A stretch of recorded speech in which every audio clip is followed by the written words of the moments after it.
Pada video kali ini saya akan menjelaskan terkait dengan patofisiologis pada gangguan sistem ekskresi dengan penyakit CKD, Chronic Kidney Disease atau gagal ginjal kronis yang biasa disingkat dengan GGK. Selamat menyaksikan.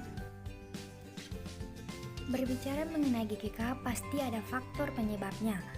Di sini faktor penyebabnya adalah hipertensi, reaksi obat, bakteri, dan penyakit autoimun. Mari kita lihat bersama. Hipertensi. Kenapa hipertensi mengakibatkan GGK? Karena hipertensi menyebabkan yang namanya aterosklerosis atau adanya penyumbatan atau penyempitan pembuluh darah akibat adanya plak pada pembuluh darah tersebut, sehingga terjadi vasokonstriksi perifer di ginjal. Hal ini mengakibatkan permukaan glomerulus mengalami radang dan rusak.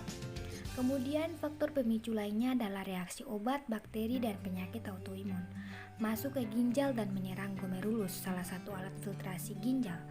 Terjadi peningkatan produksi sel endotel di glomerulus menimbulkan jaringan parut sehingga permukaan glomerulus mengalami radang dan rusak.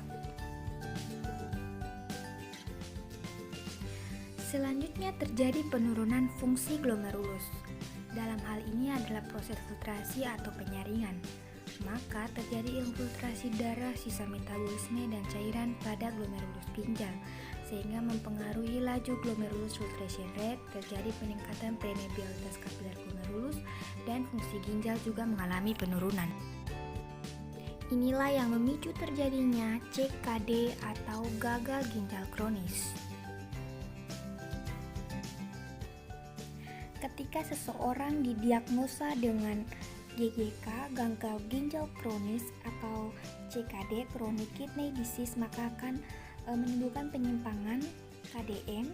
Di antaranya diagnosa-diagnosa keperawatan yang muncul itu seperti yang pertama, ada keletihan, intoleransi aktivitas, gangguan perfusi jaringan, kelebihan volume cairan, gangguan integritas kulit, dan lain-lain. Mari kita lihat bersama. Pada bagian sebelah kiri, ketika seorang mengalami GGK, otomatis sekresi eritropoiesis pun menurun. Kita tahu bahwa fungsi ginjal juga menghasilkan yang namanya hormon eritropoietin. Hormon eritropoietin ini menghasilkan eritrosit atau sel darah merah. Otomatis produksi hemoglobin akan menurun. Maka hal-hal yang akan terjadi adalah anemia. Seseorang dengan diagnosa GGK akan mengalami anemia dan diagnosa keperawatan yang akan muncul adalah keletihan. Selain itu, ketika produksi hemoglobin menurun, kadar oksihemoglobin juga menurun. Kadar oksigen dalam hemoglobin menurun sehingga suplai O2 juga menurun. Suplai O2 untuk disalurkan ke jaringan-jaringan atau ke seluruh tubuh menurun dan menimbulkan diagnosa keperawatan seperti gangguan perfusi jaringan dan intoleransi aktivitas. Selanjutnya, orang dengan GGK juga akan mengalami yang namanya retensi natrium. Ketika terjadi retensi natrium, maka tekanan kapiler akan naik. Volume cairan interstisial juga akan naik. Cairan interstisial sendiri adalah komponen utama kedua dari cairan ekstraseluler. Karenanya ia mengelilingi semua sel dalam suatu organisme. Dengan kata sederhana, cairan interstisial adalah cairan di mana sel-sel terendam.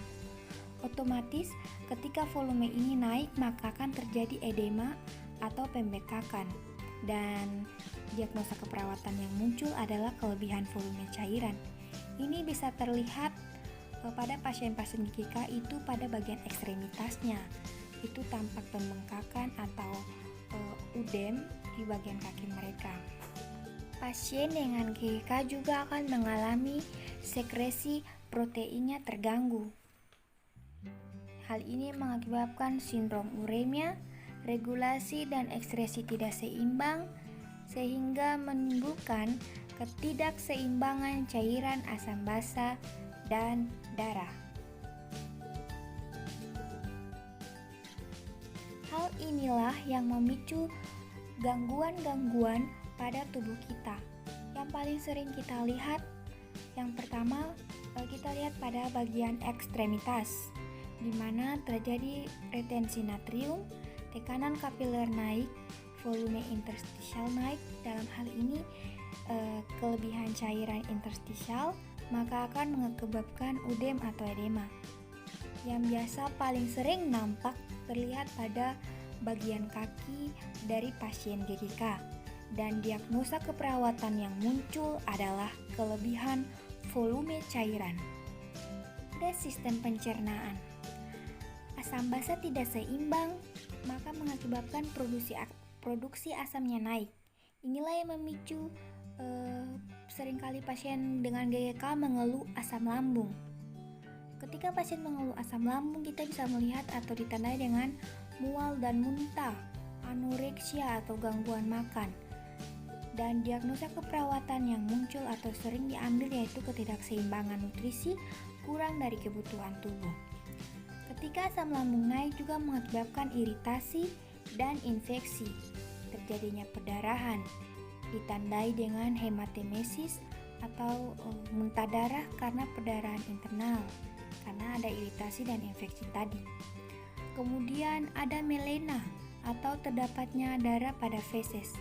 Inilah yang memicu terjadinya anemia.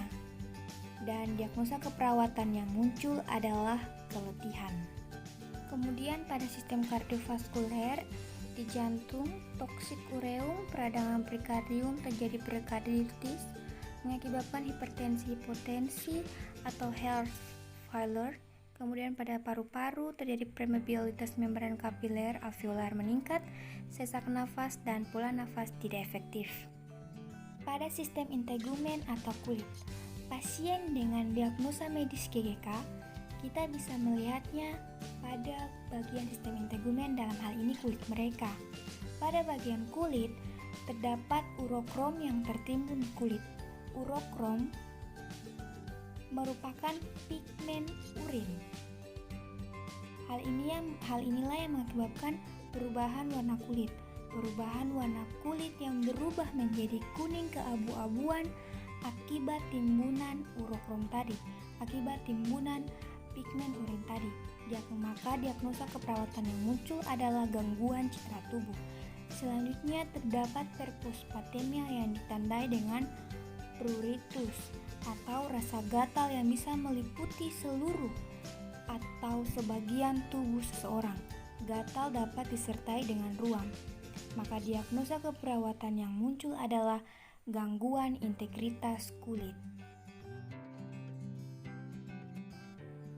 Demikianlah video penjelasan patofisiologis penyakit GGK. Thanks for watching.